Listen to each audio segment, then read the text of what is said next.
나를 능하게 하신 그리스도 예수 우리 주께 내가 감사함은 나를 충성되이 여겨 내게 직분을 맡기심이니 내가 전에는 비방자요 박해자요 폭행자였으나 도리어 긍휼을 입은 것은 내가 믿지 아니할 때 알지 못하고 행하였습니다. 우리 주의 은혜가 그리스도 예수 안에 있는 믿음과 사랑과 함께 넘치도록 풍성하였도다. 미쁘다. 모든 사람이 받을 만한 이 말이여. 그리스도 예수께서 죄인을 구원하시려고 세상에 임하셨다 하였도다. 죄인 중에 내가 괴순이라. 그러나 내가 긍휼을 입은 까닭은 예수 그리스도께서 내게 먼저 일체 오래 참으심을 보이사 후에 주를 믿어 영생 얻는 자들에게 본이 되게 하려 하심이라.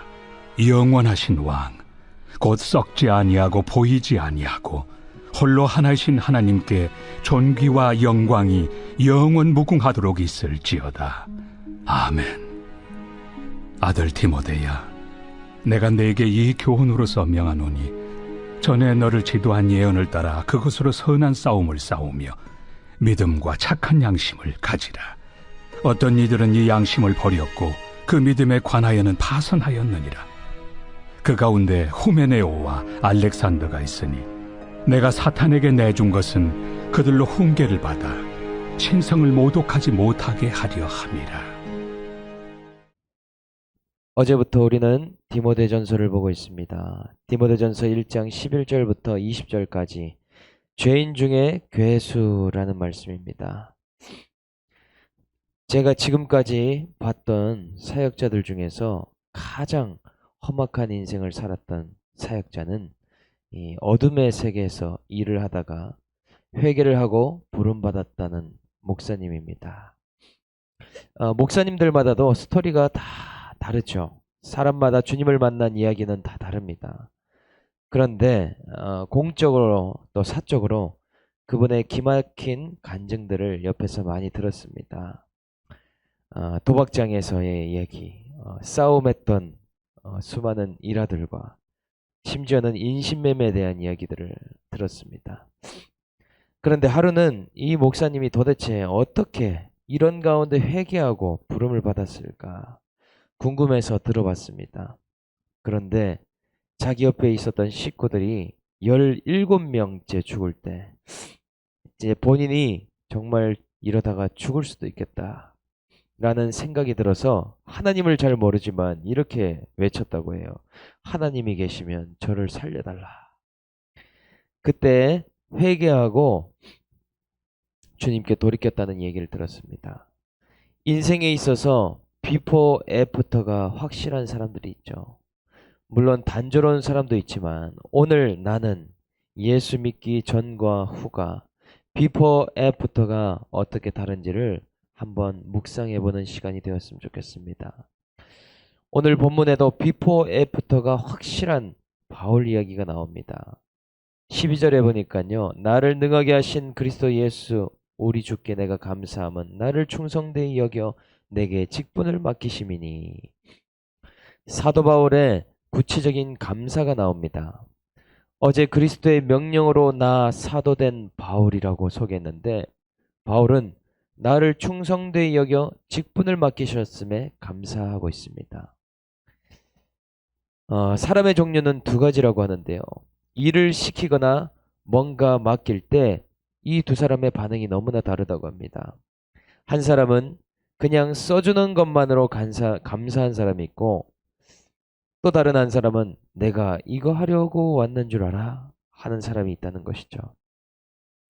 전자의 사람은 일을 맡기기가 편해서 갈수록 많은 것들을 맡길 수 있는데 반해 후자의 사람은 뭔가 맡기기가 어렵고 힘들다는 것이죠.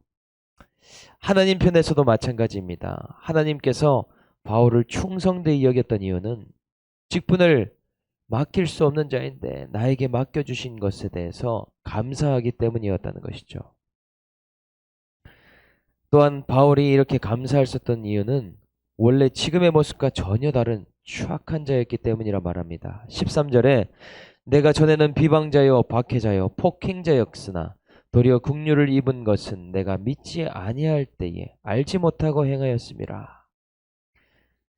사도 바울 스스로 비방자, 박해자, 폭행자가 하나님의 긍휼을 입었으니 감사할 수밖에 없다고 하는 것이죠. 자기 스스로 자격이 있다고 생각하는 사람은 은혜를 당연히 여깁니다. 그러나 자격이 없다고 생각하는 사람은 그 받는 은혜로 말미암아 감사가 충만한 법인 것이죠. 이렇게 바울은 원래 쓸 수도 없는 불법자였고 은혜도 아까운 사람이었는데 주님께서 긍휼을 베풀어 주셨다는 것입니다. 이렇게 긍휼을 입게 된 이유 두 가지가 나옵니다. 한 가지는 그때 예수를 믿지 않았을 때라는 것이고, 다른 한 가지는 그 일이 어떤 것인지도 모르고 행했기 때문이라고 합니다. 사울일 때 이 사울은 얼마나 예수를 핍박하고 예수를 괴롭게 한 자였습니까? 그렇게 알지도 못하고 예수를 모르고 행한 일이기 때문에 긍휼을 베풀어 주셨다는 것이죠. 그런데 이것을 반대로도 우리가 생각해 볼 수 있습니다. 내가 예수를 믿고 나서, 내가 예수를 알고 나서 행한 일들은 그 심판이 얼마나 클 것인가 우리는 뒤집어서 생각해 볼 수 있는 것입니다. 믿고 알고 행한 죄악들, 그것들을 우리는 오늘 어떻게 할 것인가? 오늘도 회개함으로 우리는 그 길을, 살 길을 우리는 나아가게 될 줄로 믿습니다. 14절에 우리 주의 은혜가 그리스도 예수 안에 있는 믿음과 사랑과 함께 넘치도록 풍성하였도다. 주의 은혜를 받은 자가 두 가지가 충만하게 된다고 나옵니다. 한 가지는 믿음이고 한 가지는 사랑입니다. 이 둘은 서로 통하게 된다는 것이죠. 말씀으로 은혜 받고 기도로 은혜 받을 때 믿음과 사랑의 모습으로 나타나게 됩니다. 참 믿음은 사랑의 모양으로 나오게 되고 또 주님의 사랑이 부음받은 자는 믿음이 충만하게 된다는 것이죠. 나는 이 두 가지 중에 무엇이 부족한지 생각해 볼 수 있으면 좋겠습니다. 15절에 믿보다 모든 사람이 받을 만한 이 말이여 그리스도 예수께서 죄인을 구원하시려고 세상에 임하셨다 하셨도다. 죄인 중에 내가 괴순이라. 복음의 핵심이 나오고 있습니다. 모든 사람이 받을 만한 이 말이여. 이것은 복음을 말합니다. 예수께서 의인이 아니라 유대인들이 아니라 죄인을 구하려고 이 땅에 이 세상에 오셨다는 것이죠. 이것을 믿는 자마다 죽지 않고 멸망하지 않고 구원에 이르게 된다는 것이 얼마나 대단한 복음이고 굿 뉴스입니까? 그러면서 그 복음의 수혜를 받은 대상자, 장본인이 나옵니다. 그 사람은 사도 바울 자신이라고 고백하는 것이죠. 복음이 어떤 자에게 미치느냐? 죄인 중에 괴수와 같은 나에게도 임하 있다고 고백하고 있는 것이죠. 자격 없는데 큰 은혜를 입은 자마다 이렇게 고백할 수밖에 없는 것입니다. 나 같은 죄인을 살리신 주님의 은혜가 놀라워. 나는 죄인 중에 괴수다. 이런 고백을 할 수밖에 없다는 사실입니다.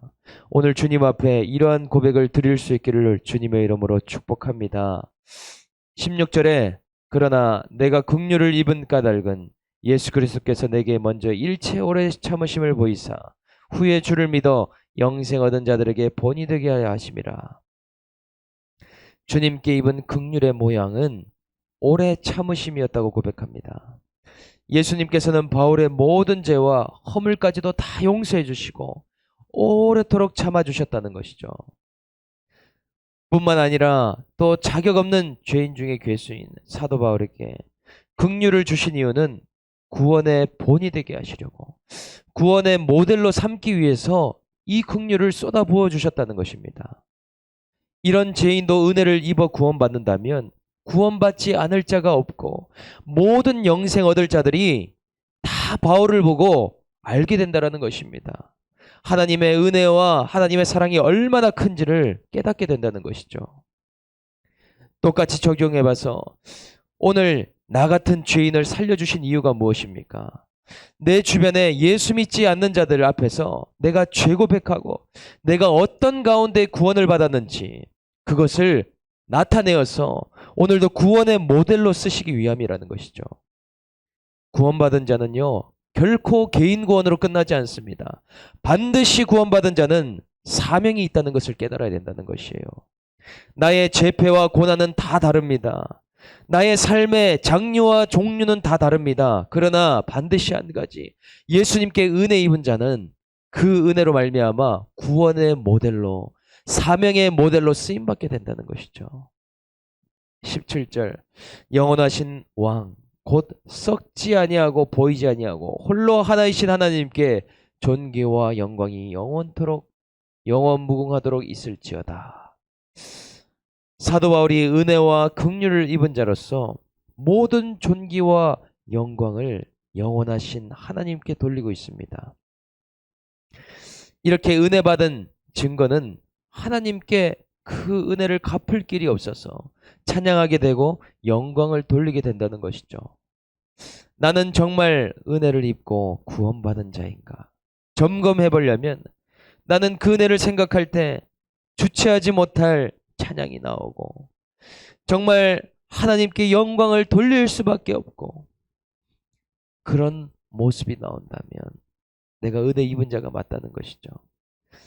그러나 반대로 나는 내 믿음이 괜찮기 때문에, 나는 좀 괜찮은 죄인이기 때문에 그런 은혜를 받을 수밖에 없다라고 생각한다면 오산이라는 사실입니다.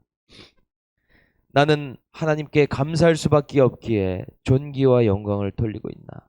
아니면 내 스스로 조금이라도 괜찮은 죄인으로 내 영광을 얻기를 원하나? 오늘 그것을 우리는 묵상해 봐야 됩니다. 결코 하나님의 영광을 가로챌 수 없다는 것이죠. 18절 19절, 아들 디모데야 내가 내게 이 교훈으로서 명하노니 전에 너를 지도한 예언을 따라 그것으로 선한 싸움을 싸우며 믿음과 착한 양심을 가져라. 어떤 이들은 이 양심을 버렸고 그 믿음에 관하여서는 파산하였느니라. 바울은 믿음의 아들 디모데에게 혈과 육의 싸움이 아닌 믿음의 선한 싸움을 싸우라고 명령하고 있습니다. 이 싸움을 바다의 항해로 비유하고 있어요.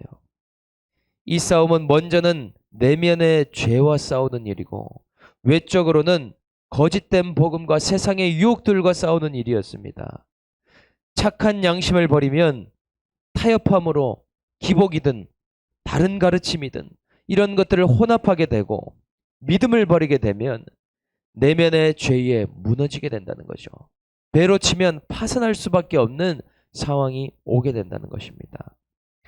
이렇게 믿음에 대해서 파산한 대표적인 인물들을 언급하고 있다는 사실이죠. 20절에 그 가운데 후메네오와 알렉산더가 있으니 내가 사탄에게 내준 것은 그들로 훈계를 받아 신성을 모독하지 못하게 하려 함이라. 말씀을 듣고 은혜를 경험했음에도 양심을 버리고 믿음에 관하여 파산한 자들이 있습니다.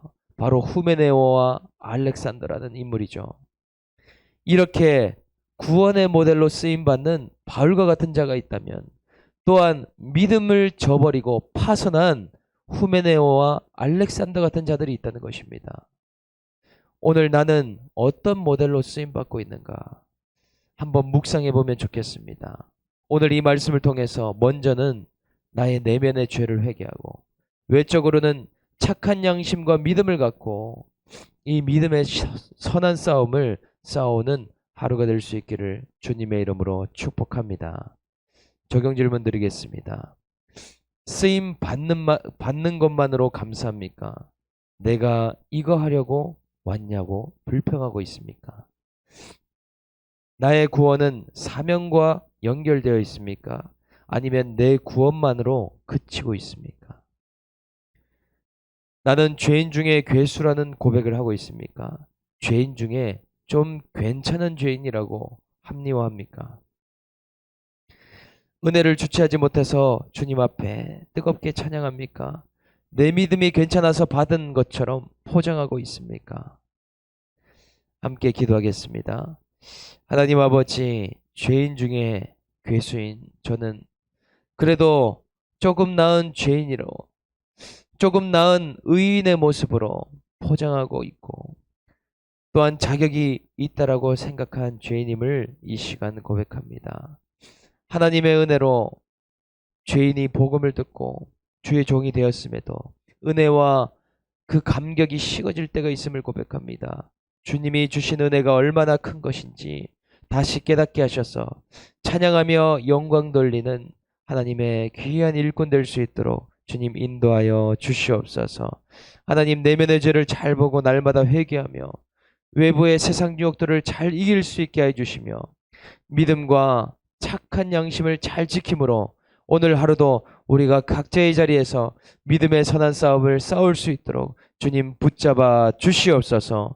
오늘 하루도 나의 구원에 그치지 아니하고 사명으로 연결될 수 있는 하루가 되게 하여 주셔서 하나님, 각자 구원의 장로와 종류는 다 다르지만 구원의 모델로 가정에서, 직장에서, 목장에서 쓰임받을 수 있는 하루가 되도록 인도하여 주시옵소서. 감사를 드리며 우리를 구원하신 예수 그리스도의 이름으로 간절히 기도드립니다. 아멘.